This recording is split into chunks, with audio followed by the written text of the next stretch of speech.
ডিউটিতে আছি, গাড়ি পার করলাম, উত্তরবঙ্গ গেল। এখানে এত পেট ব্যথা আর হলো এত কোমর মনে ছিঁড়ে পড়ে যায় আমার, ব্যথার চোটে আমি আর বসে থাকতে পারছি না চেয়ারে। এসে একটু জাস্ট শুয়ে হট ওয়াটার ব্যাগ দিয়ে একটু কোমরে সেঁক দিচ্ছি, একটু সুস্থ ফিল হচ্ছে।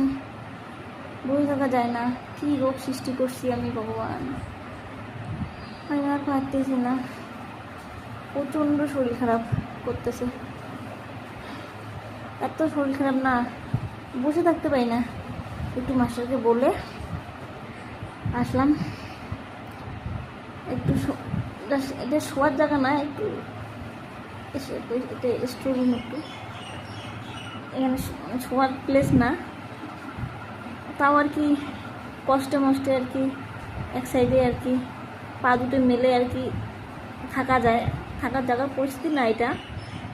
ভাবলাম যে তা ওখানে তো মনে করো অনেক লোক, ইনডোরে না প্রচুর লোকজন, ওখানে তো বসা যায় না, ওইভাবে ভাবলাম একটু মানে পাটা লম্বা করে যাতে সেঁক দিতে পারি আর কি ওখানে, তো ওই জন্য আসলাম। আমি একটু শুয়ে আছি, অল্প একটু শুয়ে একটু সেঁক দিচ্ছি, প্রচণ্ড শরীর খারাপ লাগতেছে, কিছু করার নেই।